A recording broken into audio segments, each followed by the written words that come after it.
मोहनदास करमचंद गांधी जो ये कह रहे हैं कि कोई मारे आपको तो आप मार खाते जाओ। कांग्रेस जो है वो हिंदू हकों का हनन करके मुस्लिम तुष्टिकरण कर रही है और उस पद पे इतनी आगे बढ़ चुकी है कि उसको वापस आना नामुमकिन। कहा जाता है कि वो चित्तौड़गढ़ नहीं ले पाए, इससे बड़े दुखी थे, बात सही है, पर करीब करीब पूरा मेवाड़ उन्होंने जीत लिया था एक्सेप्ट चित्तौड़गढ़ दिसंबर 1937 में। तब उन्होंने पाकिस्तान की भविष्यवाणी कर दी थी। अच्छा, पाकिस्तान की भी भविष्यवाणी कर दी। हाँ, उन्होंने कहा कि ये जो चल रहा है अभी, इसमें जो भूख है कट्टरवादी मुसलमानों की बढ़ेगी। उसमें एक पेपर का नाम था, टाइटल था नाउ और नेवर। ये सब में अच्छा मौका है भारतीय मुसलमानों के लिए अलग देश मांगने का, वरना ये मौका फिर से नहीं आएगा। कि Pakistan should be treated as rebel province at the first possible opportunity, it should be annexed. जब तक पाकिस्तान रहेगा भारत चैन की नींद सो नहीं पाएगा। बंगाली उनके अनुयायी, उसके 4 दिन पहले उनकी धर्मपत्नी की मृत्यु हुई। सर, आपकी किताब में एक और नाम है जिसके बारे में मैं जानना चाहूंगी, और मैं तो इनके बारे में बहुत कम जानती हूँ। And you have mention him as the last Hindu warrior. Gandhi ji के डेथ का इन्होंने फायदा उठाया कांग्रेस ने। आप ये बताइए कि हजारों मंदिर मुसलमानों ने तोड़े मध्यकाल के अंदर, उसके बाद पाकिस्तान हमसे ले लिया। उसके बाद में हमको 3 मंदिर वापस न मिले जो हिंदू लड़कियों को ये लोग पकड़ के लाए थे। इनको लाया जाता था, इनको वहाँ डांस कराया जाता था, and then they were distributed as slaves, sex slaves to various उमराउस। तो आपको उसको 100 में से 50 मार्क में नहीं दोगे। आप ये कहोगे कि अकबर और औरंगजेब दोनों एक ही थे। नहीं। India will become world's first perverted content free nation.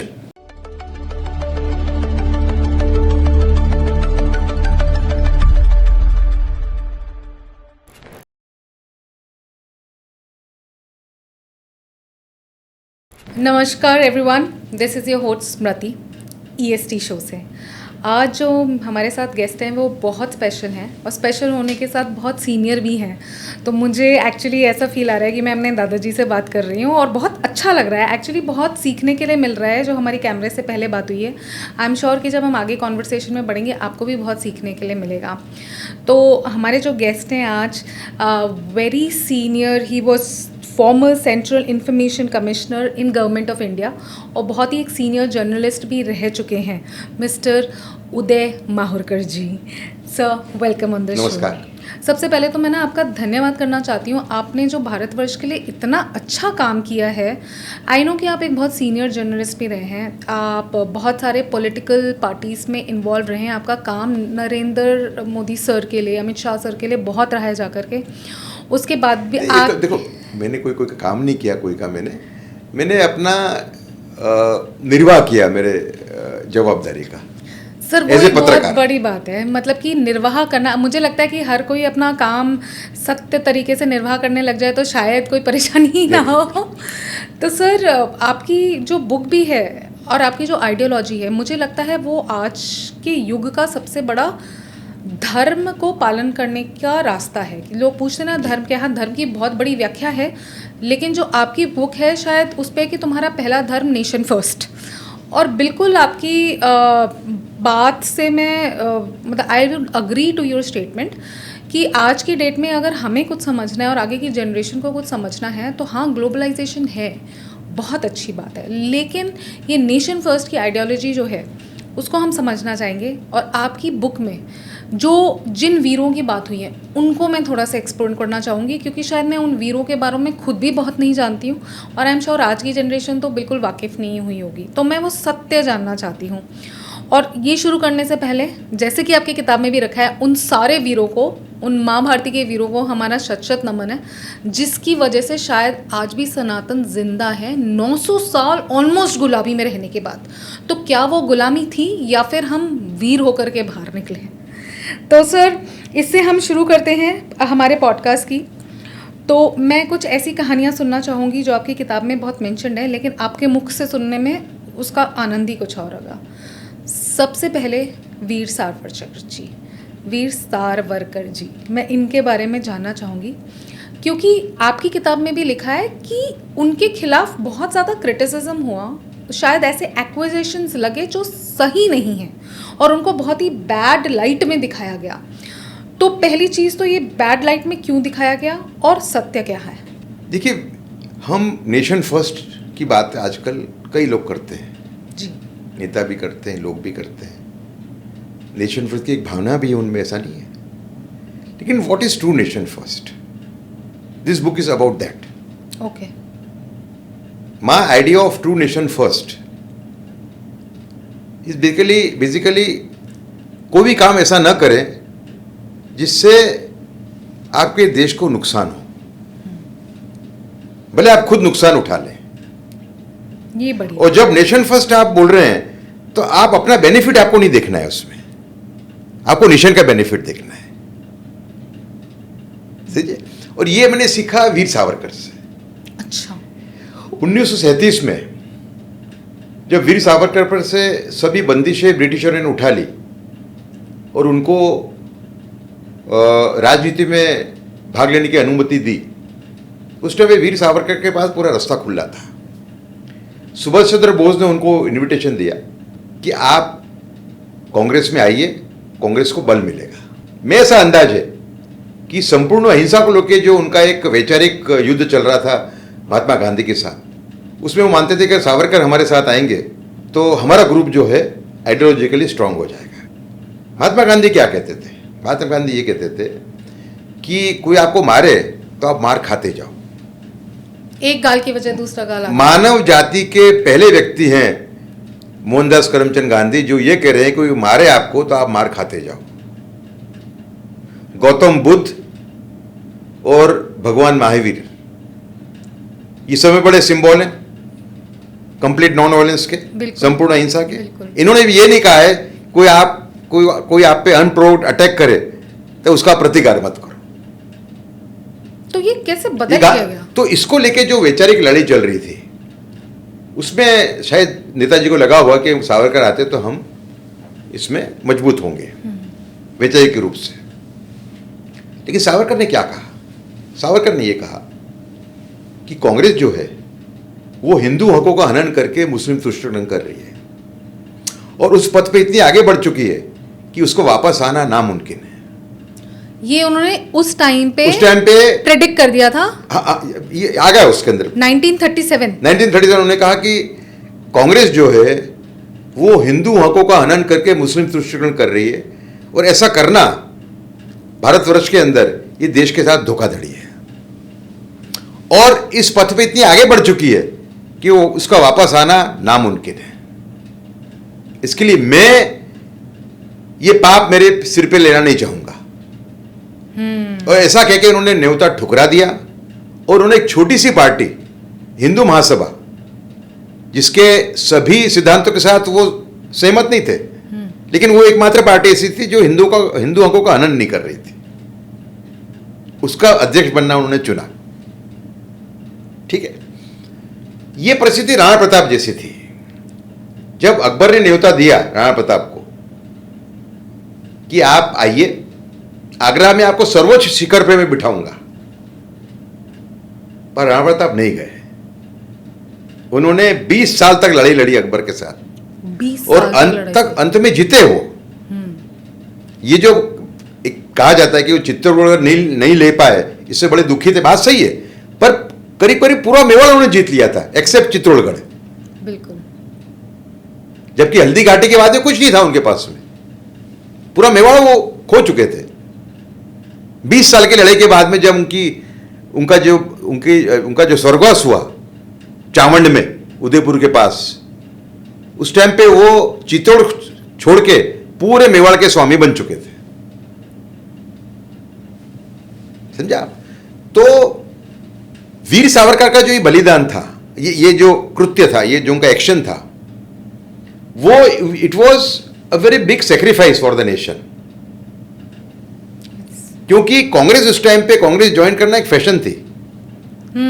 और कांग्रेस में अगर सावरकर जैसा आभा वाला नेता अगर जाता तो कोई भी पद पे पहुंच सकता था, पर उन्होंने राष्ट्रहित को सर्वोपरि गिना. और मैं आपको बता दूं कि जब उन्होंने पद ग्रहण किया हिंदू महासभा के अध्यक्ष के रूप में कर्नावती में, अहमदाबाद में, दिसंबर 1937 में, तब उन्होंने पाकिस्तान की भविष्यवाणी कर दी थी. अच्छा, पाकिस्तान की भी भविष्यवाणी कर दी. हाँ, उन्होंने कहा कि ये जो चल रहा है अभी, इसमें जो भूख है कट्टरवादी मुसलमानों की बढ़ेगी अगर यही रास्ता चलता रहा. क्योंकि कांग्रेस क्या कर रही थी, वो जिन्ना 4 डिमांड रखता था 2 पे सरेंडर हो जाती थी। जिन्ना उसको 4 को कर देता था 6 और 2 पे सरेंडर हो जाती थी। तो ये पूरी जो वो है उन्होंने देख ली थी। दूसरा देखिए 1930 के अंदर सर मोहम्मद इकबाल जो जिन्होंने सारे जहां से हिंदुस्तान हमारा नाम का राष्ट्रगीत लिखा था, वो ये राष्ट्रगीत लिखने के बाद 2-3 साल में वो कट्टरवादी बन गए थे। अच्छा। He had become a pan Islamist. पूरा उनका माइंड चेंज हो गया था। 1930 के अंदर जो मुस्लिम लीग का सेशन हुआ, मुस्लिम लीग के मेंबर बन गए वो, और 1930 का जो प्रयागराज का सेशन हुआ इलाहाबाद का, उसमें उन्होंने भविष्यवाणी की कि मैं भविष्य में Sindh, Balochistan, north west frontier province, Punjab में भारतीय मुसलमानों का एक नया देश देख रहा हूं। बताइए। और जो आज का आप अपना पंजाब छोड़ दो, भारत का करीब करीब वही पाकिस्तान आ जाए, वही पाकिस्तान आ जाए, समझे आप। फिर 1932 के अंदर रहमत अली चौधरी नाम का एक गुज्जर मुसलमान, मेरे ख्याल से लुधियाना के थे वो या जलंधर के थे, उन्होंने जो दूसरी गोल मेजी कॉन्फ्रेंस हुई, राउंड टेबल कॉन्फ्रेंस लंदन में, जिसमें गांधी जी भी थे, उसके अंदर उन्होंने एक पेपर सर्कुलेट किया मुस्लिम पार्टिसिपेंट्स के लिए, जो मुस्लिम पार्टिसिपेंट्स थे उनके लिए, उस गोल मेजी कॉन्फ्रेंस में। उसमें एक पेपर का नाम था, टाइटल था नाउ और नेवर। ये सब में अच्छा मौका है भारतीय मुसलमानों के लिए अलग देश मांगने का, वरना ये मौका फिर से नहीं आएगा। उसमें उन्होंने पाकिस्तान नाम का शब्द पहली बार यूज किया। रहमत अली चौधरी वो व्यक्ति जिन्होंने पाकिस्तान नाम कॉइन किया। अच्छा। उसको शेप दिया जिन्ना ने। अच्छा, 1936 के अंदर सिंध जो था, सिंध ये मुंबई प्रोविंस का हिस्सा था। Mumbai state, old Mumbai state, Mumbai state होते थे, जिसके अंदर गुजरात भी हुआ करता था, कुछ हिस्से महाराष्ट्र के होते थे, मेरे ख्याल से एमपी के भी कुछ हिस्से थे, और सिंध था। ठीक है। तो 1936 में ब्रिटिशरों ने सिंध को मुंबई प्रांत से अलग कर दिया। उस टाइम पे सावरकर ने भविष्यवाणी की कि the die is cast, Pakistan बनने की नींव अब डल चुकी है, रख चुके हैं। तो कहने का मतलब ये है कि जब 1937 में सावरकर ने जब ये कहा कि भाई पाकिस्तान बन सकता है अगर कांग्रेस की यही नीतियां जारी रही, तो इसके एविडेंस तो इसका 1930 से चालू हो गया था। तो हिंदुओं ने कुछ किया क्यों? तो 6 साल तक भाई 1932 में तो पाकिस्तान नाम भी आ गया था। हाँ, तो हम क्या तो सावरकर अकेले व्यक्ति थे जो देख पाए कि पाकिस्तान बन सकता है। इसलिए सावरकर हमारी राष्ट्रीय सुरक्षा के पितामह हैं। मेरी जो पुस्तक है Veer Savarkar, the man who could have prevented partition, मेरे सह लेखक है उसमें चिरायु पंडित, उनका भी योगदान है इसमें। ये पुस्तक सिद्ध कर देती है कि वीर सावरकर भारत की राष्ट्रीय सुरक्षा के पितामह हैं। बिल्कुल। क्योंकि पार्टीशन, चाइना, आपका आसाम, इस सभी की भविष्यवाणी उन्होंने पहले से कर दी थी, जो आज भी भारत के समय बड़ी समस्याएं हैं। आज भी हैं, एग्जिस्टिंग है। पाकिस्तान तो खैर अलग ही हो गया, बांग्लादेश अलग है। और नहीं, पाकिस्तान के तो उन्होंने ये कहा था कि Pakistan should be treated as rebel province, at the first possible opportunity it should be annexed. जब तक पाकिस्तान रहेगा भारत चैन की नींद सो नहीं पाएगा। ये भी उन्होंने बोल दिया था। तो और ये मौका हमारे पास आया 1965 में, जब हमारी जो आर्मी थी, जाट रेजिमेंट, वो लाहौर से सिर्फ 13 किलोमीटर दूर थी। लाहौर मतलब लाहौर कैप्चर के मतलब पाकिस्तान कैप्चर करने के बराबर है। बिल्कुल। तो पंजाबी आपके हाथ में आ गया। पंजाबी चला, पूरा पाकिस्तान चलाते कौन है? पंजाबी चलाते, समझा। उस टाइम पे ये कट्टरवादी तंजीमें भी नहीं थी, देवबंद वाली, हाँ जी, अपने लश्कर तोयबा, अहले हदीस वाली, फिर आपका हाफिज सैयद वाली, इस टाइप की टेररिस्ट ऑर्गेनाइजेशन उस टाइम पे नहीं थे। हाँ, आराम से उसको एनेक्स कर सकते थे। लेकिन क्योंकि लाल बहादुर शास्त्री एक गांधीयन, उसमें अच्छा काम किया उन्होंने, ऐसी बात नहीं है, लेकिन उन्होंने, जब हम लाहौर जीतने की उसमें थे, तो वर्ल्ड पावर्स के प्रेशर में आके उन्होंने सीज फायर कबूल कर लिया। और इसलिए जब उनकी डेथ हुई ताशकंद में, काफी दुखे थे खुद भी, उनको भी ख्याल आ गया था कि मैंने गलती की बहुत बड़ी। शास्त्री जी को, सावरकर बड़े कठोर थे, उनकी कठोरता की भी मैंने थोड़ी टीका की मेरी किताब में। उन्होंने कहा मैं शास्त्री जी को श्रद्धांजलि नहीं दूंगा। क्यों? बोले उन्होंने देश का बहुत बड़ा नुकसान किया है। सही बोला उन्होंने, लीडर की एक रिस्पॉन्सिबिलिटी हो जाती है, आप देश चला रहे हैं। बहुत बड़ा नुकसान किया उन्होंने देश का। उस टाइम पे अगर हम लाहौर जीत लेते, पंजाब जीत लेते, तो हम फिर से इसको एनेक्स कर लेते। अब देखो मैं आपको बताता हूं, लोग बोलते हैं इम्पॉसिबल है, ठीक है, उस टाइम पे तो इम्पॉसिबल नहीं था ये।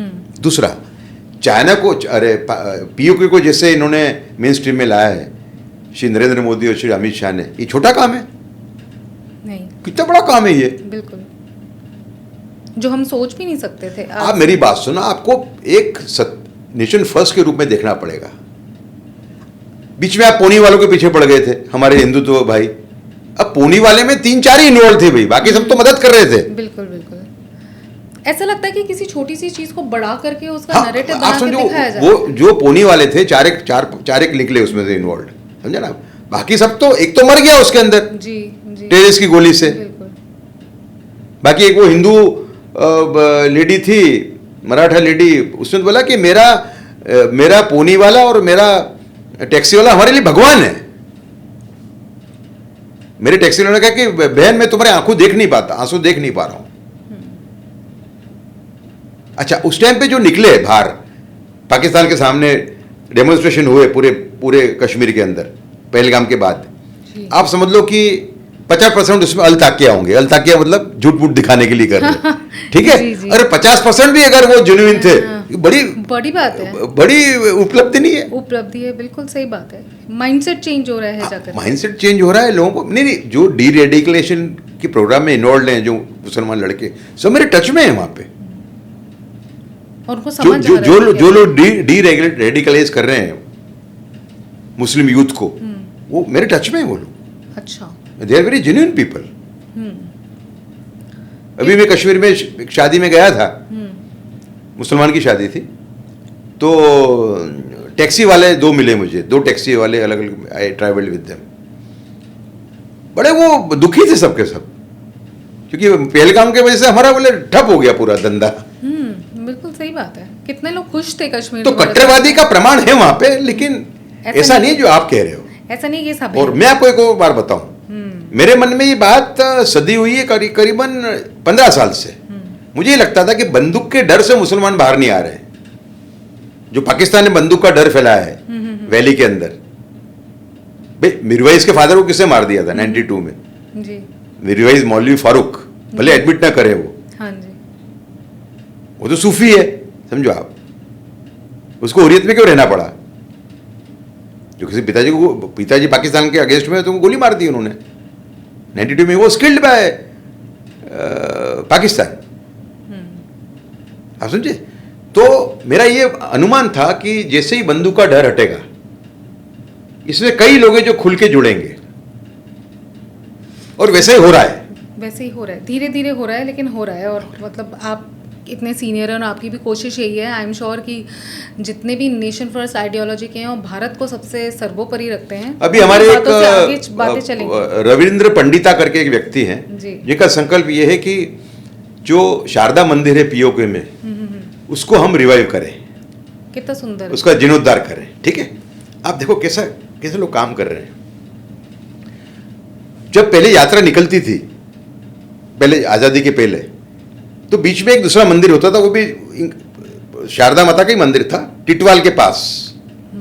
वहां पे ये लोग रुकते थे रात को, और फिर आगे यात्रा चलाते थे। तो टिटवाल वाला जो है, वहां पे उन्होंने 600 गज का प्लॉट है, उसमें एक मंदिर बनाया अभी सरस्वती माता का, बहुत सुंदर, ठीक है।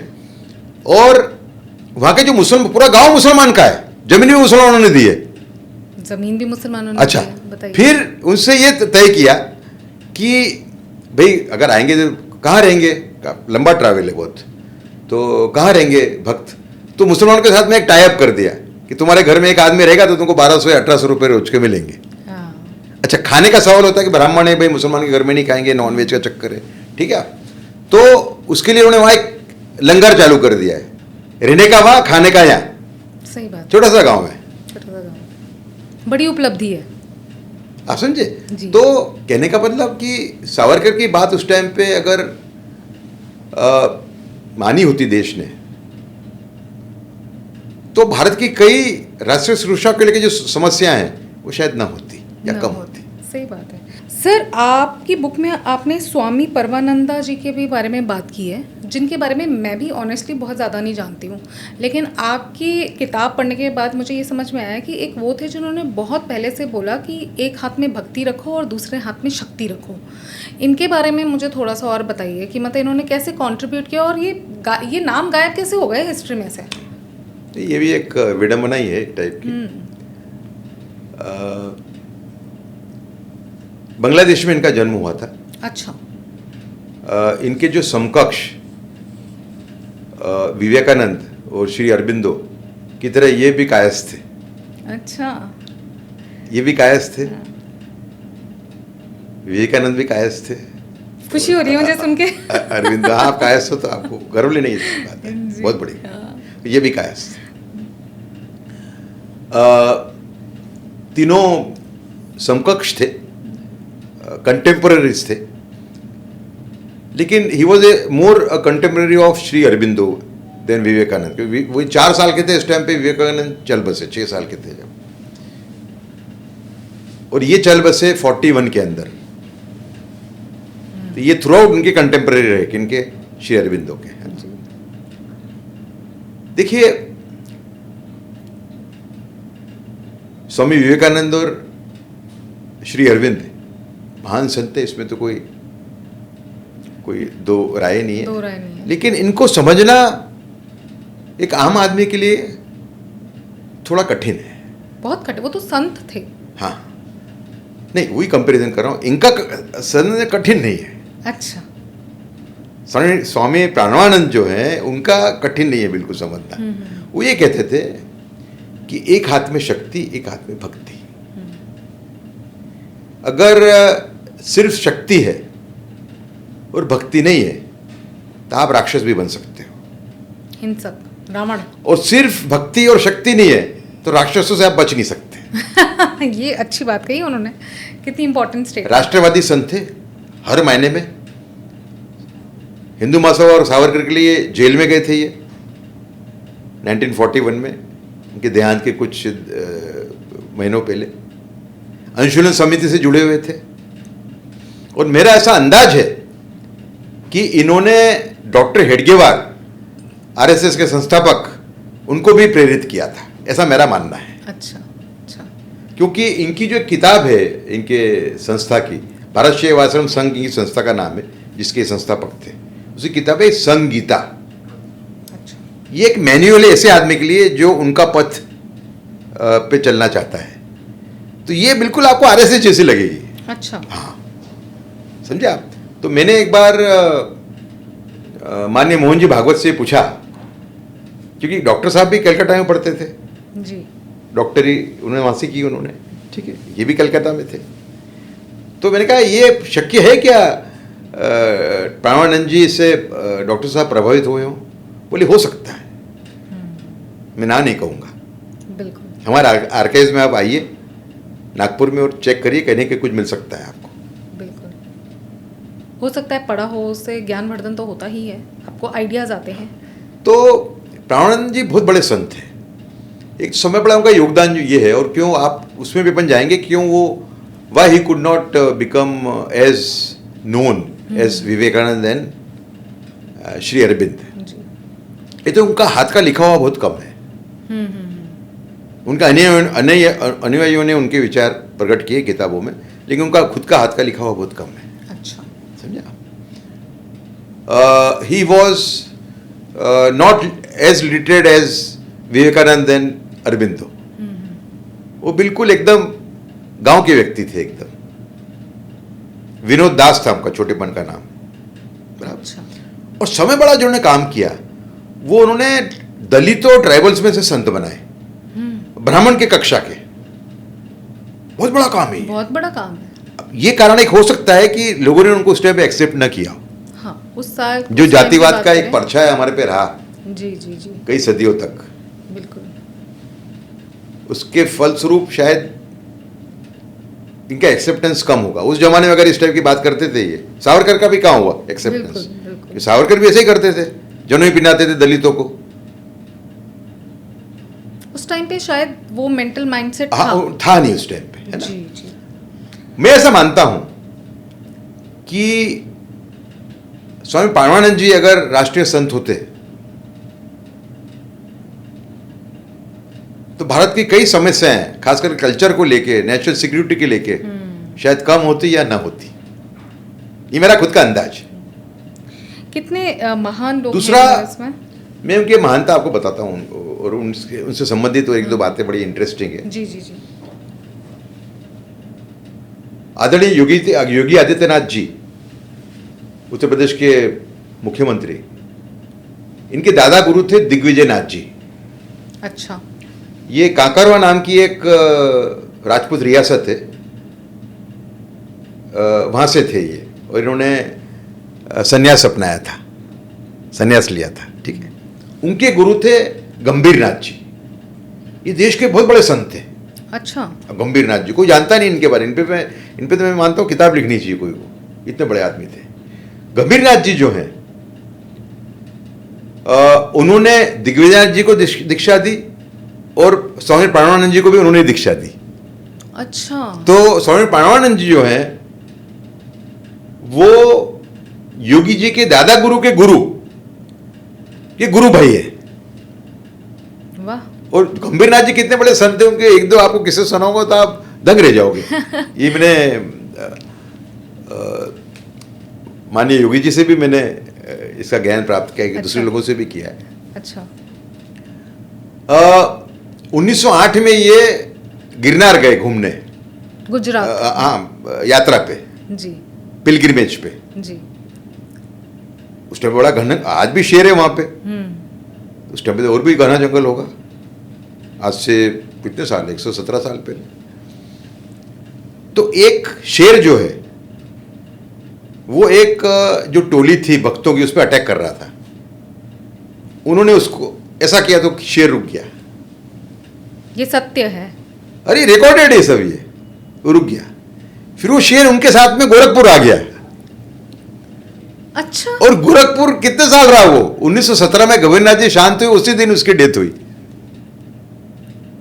कितनी बड़ी बात। उसको आश्रम में बांध के रखते थे, खुला घूमता था। जब गंभीर नाथ जी बाहर जाते थे उस टाइम पे उसके गले में चेन डाल के उसको बांध के रखते थे। और उसी दिन वो गया जिस दिन गंभीर नाथ जी गए, 1917 में। फिर एक बंगाली एक भक्त था उनका, गंभीर नाथ जी का, उसने कहा कि मुझे और मेरी धर्मपत्नी को आपसे दीक्षा लेनी है। उस टाइम पे तार चला करते थे, तार से उसने भेजा। गंभीर नाथ जी इसको वापस तार किया कि देखो तुम लेना चाहते हो, अड़चने आएंगी, लिखता है, ऐसा लग रहा है मेरे को। एक टाइप की भविष्यवाणी की उन्होंने। जी। जब आने वाले थे वो दीक्षा लेने, कौन, वो जो बंगाली उनके अनुयायी, जी। हाँ, उसके 4 दिन पहले उनकी धर्मपत्नी की मृत्यु हो गई। ओहो। तो वो इतने वो हो गए, मायूस हो गए एकदम, कि उन्होंने तार किया इनको कि भाई मैं अब, मेरी मानसिक परिस्थिति ऐसे नहीं है कि मैं दीक्षा लूँ, क्योंकि मेरी इच्छा थी कि मैं धर्मपत्नी के साथ लूँ। अब मैं आपको बताऊंगा कब लेना है मुझे। कुछ महीनों के बाद में उनका फिर से आया कि मेरी इच्छा है अब दीक्षा लेने की। जब उनका मानसिक संतुलन उनका वापस हो गया, ठीक हो गया, आए वो वहां पे, है ना। पर उनको मन में ये था कि यार मेरी वाइफ नहीं है। गंभीर नाथ जी ने उनको कहा, उस रूम में जाके तुम बैठो, है ना, तुम जैसे बैठोगे थोड़ी देर में तुम्हारी वाइफ वहां हाजिर हो जाएगी बगल में, 10 मिनट तुमसे बात करेगी और फिर चले जाएगी। चमत्कार की बात कर रहे हैं हम नहीं, चमत्कार ही है वो, सिद्धि है वो, सिद्धि, ऑकल्ट पावर जिसको बोलते हैं ना। ऐसे ही हुआ, 10 मिनट बात की और वो फिर चली गई, उनकी अदृश्य हुई उनकी धर्मपत्नी। कितने बड़े संत पुरुष और एक बार तो दिग्विजयनाथ जी का नाम था नानू। अच्छा। छोटे पन्ने में जब वो दक्षिण आया वहां पे, एक बार वो उनकी डेथ हो गई वहां पे।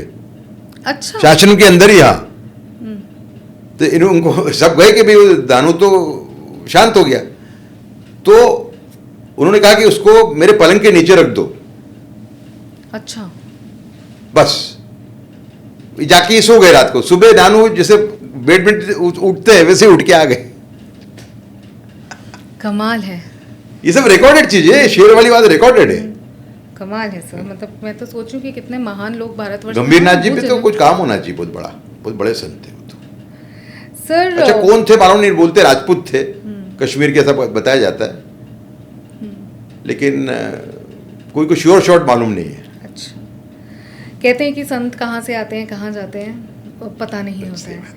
सर आपकी किताब में एक और नाम है जिसके बारे में मैं जानना चाहूँगी, और मैं तो इनके बारे में बहुत कम जानती हूँ। And you have mention him is the last Hindu warrior, Ashok Singhal. इनके बारे में जानना चाहती हूँ, और अपने लास्ट हिंदू वॉरियर हेडिंग मैंने थोड़ा सा इमोशनल आके दे दिया, इमोशन में आके दिया हूँ। अच्छा है हिंदू वॉरियर तो अभी भी है। अच्छा अच्छा।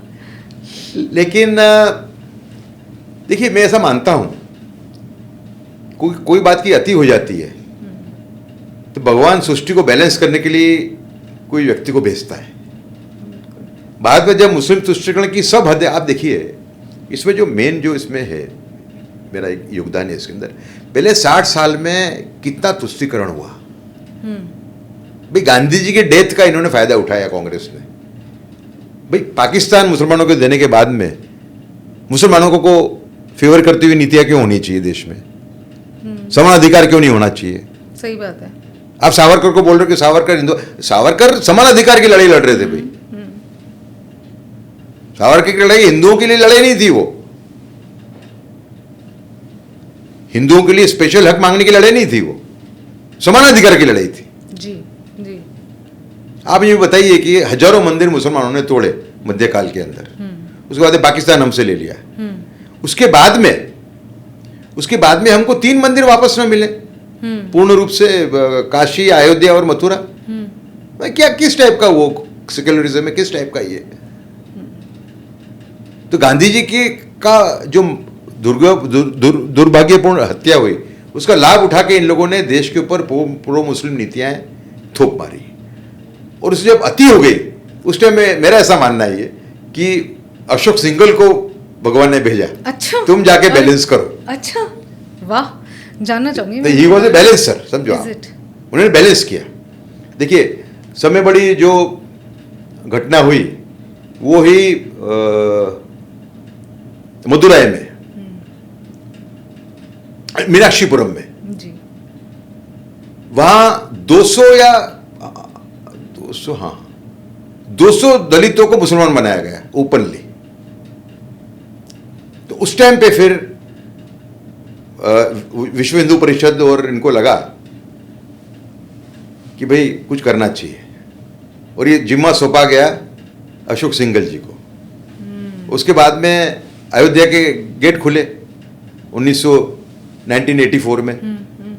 बाद में अशोक सिंघल तो मेन पूरा मूवमेंट ही उनका है, मंदिर वाला। तो मतलब he is still there and still fighting for it. नहीं, वो तो चले गए ना 2015 में। अच्छा, अशोक सिंघल तो 2015 में वो हो गए ना, अपने क्या बोलते हैं, शांत हो गए। लेकिन जिस दिन वो शांत हुए उसी दिन मैंने लिखा है ये। हाँ, अच्छा, जो लेख है मेरा ये, जिस दिन शांत हुए उसी दिन लिखा हुआ है मैंने। बिल्कुल मेरे एकाग्रता थी, मन में था। उनकी श्रद्धांजलि दे के आया मैं झंडे वाला में, और मैंने फिर आते के साथ ये लिख दिया। कितनी बड़ी बात है कि उन्होंने नींव रखी और उसको हमने नहीं, जो 60 साल तक जो चला वन साइडेड प्रो मुस्लिम वाला, उसको बैलेंस करने का काम किया अशोक सिंघल ने जी। और ये जवाबदारी भगवान ने उनको दी थी, ऐसा मैं मानता हूँ। बिल्कुल, किसी ना किसी को कम एज ए बैलेंसर। बहुत ही, मैं तो क्या बोलूँगी कि तार गए वो हिंदुओं को, मतलब तारने का काम किया है उन्होंने। सर मैं एक, क्योंकि हम समानता की बात कर रहे हैं, नेशन फर्स्ट की बात कर रहे हैं, how do you see Akbar as a leader? क्योंकि उनको तो ट्रांसफार्मर दिखाया। देखिए मेरा जो राइट विंग है आज का, मैं भी खुद राइट विंग का ही आदमी हूँ, तो मेरा इस बात को लेके उनसे क्या बोलते हैं, एक मतभेद है, वैचारिक मतभेद है। देखिए, सल्तनत काल जो है, एक तो पहली बात कि हिंदुओं में सेंस ऑफ हिस्ट्री बहुत पुअर है। मुगल काल अलग है, सल्तनत काल अलग है। या तो आप मुस्लिम काल कहो तो ठीक है, आप पूरे काल को मुगल काल कह रहे हो तो आपको नॉलेज ही नहीं हिस्ट्री का। जी, एक्चुअली ट्विस्ट एंड टर्न करके पढ़ाया गया ना सबको हिस्ट्री में। नहीं, हमारे हिंदुओं के अंदर भी एक नो सेंस ऑफ हिस्ट्री, समझो आप। समय अत्याचार कब हुआ है? एट द टाइम ऑफ सल्तनत पीरियड, इल्तुतमिश, कुतुबुद्दीन ऐबक, अलाउद्दीन खिलजी, सिकंदर लोदी, इब्राहिम लोदी, मोहम्मद तुगलक, फिरोज तुगलक, मतलब सल्तनत काल का जो पीरियड है 300 साल का, उसमें एक भी सहिष्णु सुल्तान नहीं है, नॉट ए सिंगल। एक इबिन बतूता करके एक बहुत बड़ा ट्रैवलर आया था, वो दिल्ली का काजी था 8 साल तक। तो मोहम्मद तुगलक के टाइम का उसने एक ब्यौरा दिया है ईद के दिन का, कि ईद थी, हम सबको वहाँ बुलाया गया था दरबार में, है ना, सब उमराव ऐसे बैठे हुए थे, मैं काजी था, मेरी भी सीट अच्छी थी, बिल्कुल काजी, ही वॉज काजी ऑफ दिल्ली जी। तो जो हिंदू लड़कियों को ये लोग पकड़ के लाए थे, उसमें राजा की भी थी, ब्राह्मण की भी थी, दलित की थी, इनको लाया जाता था, इनको वहाँ डांस कराया जाता था, and then they were distributed as slaves, sex slaves to various उमराउस। तो उसने लिखा है कि उस दिन मुझे 5 या 7 लड़कियां मुझे दी गई उस दिन, क्योंकि मैं काजी था इसके लिए। मेरे पास ऑलरेडी कई लड़कियां थी, तो मैंने उसको मेरे स्लेव्स में बांट दी। कहने का मतलब, जो मुस्लिम समाज आज देवबंद वाले, अहले हदीस वाले जो कट्टरवादी हैं, है ना, जो इतना हक की बात करते कि हमको ये मिल जाए, हमको वो मिल जाए, पहले वो ये जो अत्याचार किए उनके पूर्वजों ने हिंदुओं पे, उसकी माफी मांगे। माफी भी नहीं होती सर, किसी कामों की तो माफी भी नहीं है। मुझे तो नहीं लगता कि ये माफी के लायक भी है। कम से कम माफी तो मांगे, एडमिट तो करें। अब ये 300 साल के अत्याचार के बाद में, बाबर भी अत्याचारी था, उसके बाद में अकबर आया। अकबर पहले कट्टरवादी था। जो हमारे हिंदू बंधु जो कहते हैं आजकल कि भाई चित्तौड़ का मैसेकर अकबर के वजह से, बात सही है, वो अकबर के नाम पे प्लॉट है, पर उस टाइम पे वो कट्टरवादी था। उसका जो वैचारिक परिवर्तन है वो शुरू हुआ है 1570 में। अच्छा। चित्तौड़ की जो लड़ाई है, जो मैसेकर है, वो है फरवरी 1568 का। उसके 2 साल के बाद में उसका वैचारिक परिवर्तन होना शुरू हुआ, समझा। उसके बाद में थ्रू आउट वो लिबरल रहा। देखिए, उसने जिजिया टैक्स विड्रॉ किया, उसने मंदिर तोड़ने पे रोक लगाई, उसने जो हिंदुओं को उठा जाते थे ये लोग, समझे ना आप, उस पर रोक लगाई। तो आपको उसको 100 में से 50 मार्क भी नहीं दोगे। आप ये कहोगे कि अकबर और औरंगजेब दोनों एक ही थे? नहीं, बहुत गलत कंपैरिजन। तो मेरा इस पे वैचारिक मतभेद है जी। देखिए, हिस्ट्री के अंदर आप अगर ज्यादा वो करते हो टेम्पर, तो एक जिसको बोलते हैं एक अच्छा भावी आप गढ़ नहीं सकते देश का। आपको हिस्ट्री का जो इंटरप्रिटेशन है, अर्थघटन है, वो सही करना पड़ेगा, हर चीज तो ये आगे का रास्ता देख पाओगे और घड़ पाओगे उसको कैसे चलना है आगे जाके हमें। तो दूसरा कि भारत के अंदर 22 करोड़ मुसलमान हैं। एक बड़ा तबका कट्टरवादी हो गया देवबंद और अहले हदीस के कारण, तबलीग जमात के कारण, ठीक है। तो लेकिन एक हिस्सा ऐसा है जो कम कट्टरवादी है, एक हिस्सा है जो सहिष्णु है, छोटा सा है वो, ठीक है। आप उनके लिए भी आपको रोल मॉडल तो रखना पड़ेगा ना भाई। मुसलमान के अंदर मध्यकाल के रोल मॉडल ही कम है, 4-5 ही है। एक अकबर है, एक वो जैनुल अबिदीन है, सुल्तान ऑफ कश्मीर, 1420 से लेकर 1470 तक उसने राज किया था। वो सब में बड़ा लिबरल है, मिडीवल पीरियड का, अकबर से भी बड़ा लिबरल है। अच्छा। उसने पंडितों को कहा कि आप मंदिर फिर से बनाओ, तो टूटे हुए मंदिर आप फिर से उसको बनाओ। बहुत बड़ा आदमी था वो, ऐसे बहुत कम है लेकिन। तो मैं मानता हूं कि ये एक बच्चा है मुसलमान का, स्कूल में पढ़ रहा है ना, इंग्लिश मीडियम स्कूल में पढ़ रहा है, उसको कम से कम अपनी धर्म के, अपनी जाति के 2 आदमी तो उसको मिलने चाहिए ना, जिससे वो प्रेरणा ले सके मध्यकाल के। वैसे ही कम है। अच्छा, वही आदमी बन सकता है रोल मॉडल मुसलमानों की तरफ से, जो हिंदू मुस्लिम एकता का प्रतीक हो, बाकी तो बन ही नहीं सकता। इसमें एक सुझाव दिया है मैंने कि जो सल्तनत पीरियड के जो कट्टरवादी थे, जिनके नाम पे आज भी रोड है, तुगलक रोड है, आपका बाबर रोड है, लोधी रोड है, इनके नाम चेंज करके जो पेट्रियोटिक मुसलमान हो गए, राष्ट्रवादी, उनके नाम पे कर देने चाहिए। जैसे कि महावीर चक्र ब्रिगेडियर उस्मान 1948 की लड़ाई में जो शहीद हो गए, और बड़ी जो उनकी जो शहादत है, आज तक के लड़ाई के अंदर वीर गति को प्राप्त होने वाले सब में सीनियर ऑफिसर वो हैं। No brigadier has so far lost life in any of India's wars और battles. He is the only person. बड़ी बात है। और उनकी स्टोरी इतनी वो है कि जिन्ना ने जान लिया था कि ब्रिगेडियर उस्मान जो है वो बहुत ही ब्राइट ऑफिसर है। जिन्ना ने उनको ऑफर रखी, उस टाइम पे कर्नल थे वो, कि आप पाकिस्तान आर्मी ज्वाइन करिए विभाजन के टाइम पे, I will ensure that you will become chief of army staff. ना बोल दिया उन्होंने। और 1948 का जो कश्मीर का एक्शन हुआ, कश्मीर वाला, वहां पे उनको जवाबदारी दी गई। पहले ही कुछ ही दिनों के अंदर ही lost Naushera and Jhangar province. 2 हिस्से थे कश्मीर के, 2 एडजेसेंट एरिया थे, दोनों लूज कर गए वो। उन्हें कसम खाई कि जब तक मैं ये वापस जीतूंगा नहीं, तब तक मैं चटाई पे सोऊंगा नीचे। 3 महीने तक चटाई पे सोए और नौशेरा उन्होंने वापस जीता, लेकिन उसके अंदर वो वीर गति को प्राप्त हो गए। आज उनकी जो कब्र है वो जामिया मिलिया में है। मैं वहाँ जाता हूँ कभी कभी, मुझे बड़ा उनका बड़ा सम्मान है मेरे मन के अंदर। जी जी। ब्रिगेडियर मोहम्मद उस्मान, बहुत बड़ी बात है। इब्राहिम खान गार्दी थे, मराठों की तोपची, तीसरी पानीपत की लड़ाई में।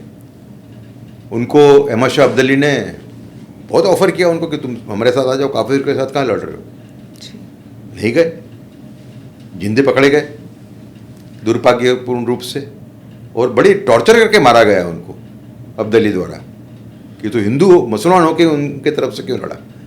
वो भी हीरो होना चाहिए, क्यों नहीं होना चाहिए। बिल्कुल होना चाहिए। और शायद इसी को हम नेशन फर्स्ट बोलते हैं कि राष्ट्र पहले, बाकी सब बाद में। आप देखो ना, अभी देखो ये भारत तो बड़ा, आपको भारत को समझना बहुत इजी काम नहीं है। जी जी जी। बहुत सारे गेरे एरियाज है उसमें, समझा। 2018 के अंदर औरंगजेब नाम का एक सोल्जर था, नाम उसका क्या है, औरंगजेब। उसको बेरहमी से मारा पाकिस्तान स्पॉन्सर्ड आतंकवादियों ने, समझे। उसको जनाजा निकला, उसके बाप ने कहा, उसके जो पिताजी थे उन्होंने कहा कि मैं अपने दोनों लड़कों को फिर से आर्मी में भेजूंगा बदला लेने के लिए। बताइए। और दोनों बच्चों को उसने आर्मी में ज्वाइन करवाया। बड़ी बात है। हाँ, तो ऐसे लोगों को आप जगह नहीं रखोगे उनकी। बिल्कुल रखेंगे। समय मुझे खराब क्या लगता है, मैं मन की बात कहूँ आपको, कि मैं ढूंढता हूँ मुसलमानों में रोल मॉडल, है ना। तो जो भी रोल मॉडल होता है उसको मैं हाईलाइट करता हूँ। जैसे इकबाल ममदानी करके एक बिजनेसमैन है बॉम्बे में, उसका काम यही है कि लावारिस लाश जो होती है उसको अपने धर्म के हिसाब से उसका अंतिम संस्कार करो। बड़ा काम नहीं है? बहुत बड़ा काम, बहुत बड़ा काम। इकबाल ममदानी नाम है उसका, बताइए आप समझे। तो जब इन लोगों का मैं ट्वीट करता हूँ रोल मॉडल्स का, तो कई राइट विंगर्स जो उसको लाइक भी नहीं करते और उसको रिट्वीट भी नहीं करते। ये तो गलत बात है ना। जी जी जी। जो देशभक्त है मुसलमान, उसको तो आपको साथ में रखना ही पड़ेगा। बिल्कुल बिल्कुल सही बात है। हाँ, ये बात मैं तैयार हूं कि देवबंद और तबलीग जमात और अहले हदीस ने मामला बिगाड़ रखा है। नासिक का किस्सा है, ये नासिक वाला, जो हिंदू लड़कियों को धर्मांतरण वाला जो किस्सा है, उसके अंदर वो काम पूरा अहले हदीस का है। बताइए कितना बड़ा किस्सा है। अहले हदीस से कट्टरवादी वो है, वहाबी तंजीम है। मतलब जो लश्कर तौबा वाला जो हाफिज सैयद है वो फॉलो करता है अहले हदीस को। अच्छा। देश के लिए मेरी ये एक कहूँगा कि एक मेरी गुजारिश है कि देश एक और प्रतिज्ञा ले कि भारत विश्व का पहला विकृत सामग्री मुक्त देश बनेगा। India will become world's first perverted content free nation. आप पूछोगे कैसे पॉसिबल है? गल्फ के कंट्रीज में, खाड़ी के देशों में हमारे यहाँ जो आती है गंदगी, उसके मुकाबले सिर्फ 5 से 10% आती है, 15% आती है। बराबर। सिंगापुर में भी यही हाल है। सिंगापुर तो डेमोक्रेटिक कंट्री है, जी जी। वहां पे भी उन्होंने कंट्रोल करके रखा है। अरे साउथ कोरिया में कंट्रोल है हमारे मुकाबले खूब सारा, हम क्यों नहीं कर सकते भाई? कर सकते हैं। दूसरा, क्या इसके तरीके? 2 मैंने सुझाव दिए हैं सरकार को। एक मैं ये कह रहा हूं कि भाई एक नया कानून लाइए, वो जो इंटरनेट प्रोवाइडर्स जो हैं उनकी जियो हैं, उनको आप बाध्य करिए कि आपके इंटरनेट कनेक्शन से एक भी अश्लील चित्र नहीं जाएगा। एआई के माध्यम से ये पॉसिबल है जी। जो एआई के द्वारा जो गंदगी फैलाई जा रही है, वही एआई को आप उपयोग करके ये भी कर सकते हो कि एक भी चित्र न जाए। बिल्कुल बिल्कुल सही बात है। अगर वो जाता है तो उनको शिक्षा होगी। दूसरा मैंने कहा है कि indecent representation of woman act एक कानून है जिसमें 3 साल की सजा है, उसको आप अमेंड करिए, उसमें आप 10 साल की सजा कर दीजिए ताकि बेल ना मिले। और बेल के अंदर ये करिए कि 3 साल तक बेल नहीं मिलेगी। कोई ने मुझे कहा कि ये तो प्रावधान आतंकवादियों के लिए है। मैंने कहा ये सांस्कृतिक आतंकवादी है, बिल्कुल आतंकवादी। इनके लिए यही प्रावधान हो, जिनके वजह से रेप हो रहे हो। रेप कैसे हो रहे हैं इसके भी आप थोड़ा ब्यौरा आपके थ्रू में लोगों को बताना चाहूंगा, देना चाहूंगा। गए 10 महीने में कम से कम 15 से 20 ऑफिशियल केसेस हैं भाई ने बहन पे बलात्कार किया हो पोर्नोग्राफी देखने के बाद। 10 से 15 केस ऐसे हैं जहां बाप ने बेटी पे किया हो, और एक केस है जहां बेटे ने मां पे किया था, शराब पी के और पोर्नोग्राफी देख के। ठीक है, झुग्गियों के अंदर तो हालत खराब है। माँ बाप चले जाते हैं दिन में, घर पे फोन छोड़ जाते हैं, बस वो देखा करते हैं सब। अभी मेरे एक दोस्त थे, एकदम फोन आया मुझे, बड़े वो थे, मतलब चिंतित थे। यही जो सीसी रविशंकर एक खास आदमी, जी जी। वो गए थे वहाँ ऋषिकेश जी। उनको जो फोन है, उदय भाई मुझे एक बात बोलना है आपसे। क्या हुआ? बोले भाई बहन को ऐसी पोजीशन मैंने देखा गंगा किनारे कि मैं तो साला रात को सो ही नहीं पाया। मतलब ही वॉज ट्राइंग टू, मतलब इस टाइप से किसिंग कर रहा था वो अपनी छोटी बहन को। छोटी बहन थी 8 साल की, और भाई था वो करीबन 14-15 साल का। क्या तरीका है ये? मतलब ही कुड सी कि ये सेक्सुअली परवर्टेड है ये। एक तो आप बहन को आप प्रोटेक्टिव वे में वो कर रहे हो, जी जी। पर जिस तरीके से लिप किस कर रहा था, मतलब आपको इसको रोकना पड़ेगा। जी। और मैं तो भगवान का वो मानता हूं कि मेरे से ही काम और मेरे ग्रुप के द्वारा ही काम हो रहा है। इसे मेरे साथ एक संजू नेवर जुड़े हैं जी। बहुत अच्छे विचारक हैं। जेम्स ऑफ बॉलीवुड नाम का एक ट्विटर हैंडल चलाते हैं, ओके। जो बॉलीवुड की गंदगी, बॉलीवुड का जो एंटी हिंदू पूरा नेचर उसको एक्सपोज करता है। बराबर।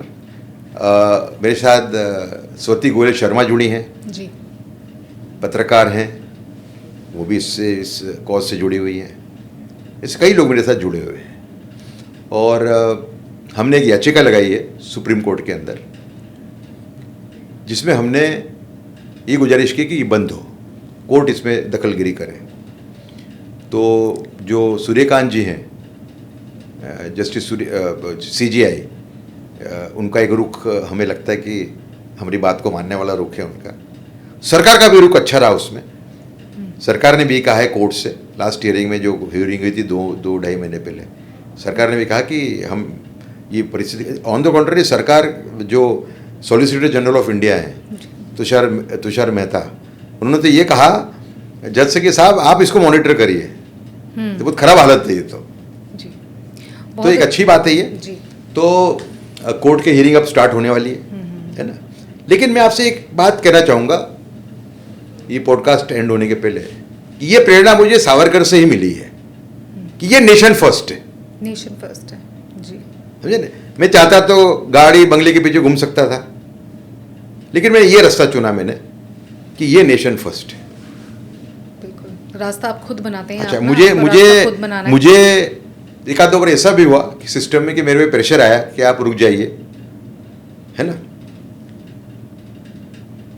ये कि भाई अगर आप इसको धीमा कर देते हो तो शायद आपको कोई पद मिल जाए। मैंने कहा मेरे को कोई पद नहीं चाहिए इसके कॉस्ट पे, जो भी मुझे पद मिलने वाला है वो इसके आधार पे मिले। कोई पद बड़ा नहीं है, समझो आप स्कूल के अंदर प्रतिज्ञा करते थे छोटेपन में, सभी भारतीय हमारे भाई बहन हैं जी जी जी। तो आप में ये संवेदना होनी चाहिए कि आपके भाई बहन बिगड़ रहे हैं। भाई बहन आप छोड़ दो, देश छोड़ दो, आपका खुद का बच्चा सुरक्षित नहीं है। भाई नासिक के अंदर एक डॉक्टर है, ये बात 1 साल पहले की है, उसका लड़का उसके पीछे पड़ गया कि पापा मुझे हॉस्टल में डालिए, हॉस्टल में डालिए, ठीक है। तो पापा को ये लगा, डॉक्टर साहब को ये लगा कि मेरे लड़के को कुछ लगता है कोई गलत आदत है, इसके लिए हॉस्टल में जाना चाहता है। तो उन्होंने उसको भेजा साइकोलॉजिस्ट के पास। साइकोलॉजिस्ट से जो उसके मुंह से निकलवा है वो तो आपके कान बहरा देगा। उसने कहा कि मैं पोर्नोग्राफी का इतना बड़ा एडिक्ट हूं कि मेरी माँ और बहन के अंदर भी ऐसी फिगर दिखती है मेरे को, और क्योंकि मुझे मालूम है कि बहुत बड़ा पाप है, इसके लिए मैं घर से बाहर निकलना चाहता हूँ। चलो उसने कबों को एक्सेप्ट किया, मैं तो ये सोच रही हूँ जाकर के। लेकिन आप सोचिए कि थॉट कितना परवर्टेड हो गया जाकर के, कुछ जो संभावना आपके माइंड में नहीं आती। देखिए ऐसा है कि अवेयरनेस का काम हम कर रहे हैं। गुजरात के जो मुख्यमंत्री हैं हमारे भूपेंद्र भाई पटेल जी, बड़े संत टाइप के आदमी हैं। जब उनको मैंने बात कही 2 साल पहले, उन्होंने कहा कि उदय भाई हम आपसे जुड़ना चाहेंगे, तो हम संस्कृति की युद्ध पुरस्कार दे देते हैं ऐसे लोगों को जो इस मुद्दे पे लड़ रहे हैं संस्कृति को बचाने के लिए। 1 लाख रुपए हमने पहली बार दिया था, योगी जी ने दी थे वो पुरस्कार, ग्रेटर नोएडा में कार्यक्रम हुआ था। सुमित्रा महाजन जी आई थी, पूर्व लोकसभा स्पीकर। उसके बाद में जब ये बात मैंने उनसे कही भूपेंद्र भाई से, भूपेंद्र भाई ने कहा कि एक काम करो, आप ये स्कीम यहाँ लॉन्च करो, है ना, पैसे हम देंगे, सिलेक्शन आप करना। तो हम 2 प्रोग्राम कर चुके हैं, अहमदाबाद, सूरत, अब बड़ौदा में करने जा रहे हैं। फिर दूसरा हमने किया कि स्टूडेंट्स को इन्वॉल्व करना चाहिए। तो हमने गुजरात सरकार ने अनाउंस किया हमारे कहने पे, गुजरात सांस्कृतिक वक्तृत्व स्पर्धा, गुजरात स्टेट इलोक्यूशन कॉन्टेस्ट। इसके अंदर गए साल 15,000 विद्यार्थियों ने भाग लिया। वाह। इस बार 25,000 लेने वाले। वाह। लेकिन इसकी सीमा है। इसमें देखिए, जो अकेला बच्चा है 10 से लेके 30 साल तक, जो व्यक्ति है 10 से 30 साल के बीच में, उसके अकेले अगर फोन में ये आता है तो वो तो 99% देखने ही वाला है। बिल्कुल बिल्कुल। तो आपको ये नल बंद करना होगा, सही कह रहे हैं सर। और वो कहते कैसे पॉसिबल है, मैं कहा इच्छा शक्ति चाहिए बस। अगर शिवाजी महाराज और महाराणा प्रताप भी इस तरह के सोचते तो काम कर पाते क्या वो? जी जी जी बिल्कुल सही। आज शिवाजी महाराज जो नींव डाली उसके वजह से ही मुस्लिम रूल का अंत हुआ देश के अंदर। बिल्कुल, नींव तो उन्होंने डाली थी। बिल्कुल, छोटे से जागीरदार थे। अगर वो सोचते कि मैं कैसे करूंगा तो क्या होता क्या ये? जी नहीं। तो अच्छी बात है, अच्छी चीजें हैं, हमेशा पॉसिबल है, इच्छा शक्ति चाहिए, बस इच्छा शक्ति चाहिए। एंड सर बहुत बहुत धन्यवाद, आप इतना खूब धन्यवाद। मतलब आपकी बातों से ही वो नेशन फर्स्ट की सुगंध आती है, मतलब वो समझ में आता है कि आदमी कितना डेडिकेटेड हो सकता है प्रांत के लिए। खूब धन्यवाद आपका। मुझे लगता है मैं ओनली सिर्फ ग्रैटिट्यूड दे सकती हूँ और इससे प्रेरणा ले सकती हूँ कि मैं भी अपने माध्यम से जो सही संस्कृति या फिर सही चीज़ है वो आगे बढ़ा सकूँ। वो मेरा अपने लेवल पे हमारा इस शो के माध्यम से प्रण है कि एटलीस्ट हमारे शो पे तो ऐसी कोई भी चीज़ नहीं आएगी। एक बात ऐड करना चाहूँगा, जो सांस्कृतिक नहीं है। हमें बॉलीवुड के प्रभाव से बाहर निकलना चाहिए। कई जो गंदा परोस रहे हैं वो बॉलीवुड से जुड़े हुए हैं। एकता कपूर बॉलीवुड से जुड़ी हुई है। एक एक्ट्रेस थी, उनके पति बना रहे थे पोर्नोग्राफी फिल्म्स बच्चों को लेके, नाम नहीं लूंगा मैं उनका,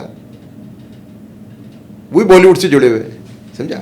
तो बॉलीवुड का ये जो एक भूत है लोगों के सिर पे, उससे उनको बाहर निकलना चाहिए। They might be good actors but they not real heroes. Right. अभी रणवीर सिंह ने 24 के अंदर एक पॉर्न स्टार है अमेरिका का, जॉनी सिंस, उसके साथ में सेक्स बिल की ऐड की। क्या आवश्यकता थी उसको करने की? सनी लियोन को किसने बनाया? मेन स्ट्रीम एक्ट्रेस, बॉलीवुड ने बनाया।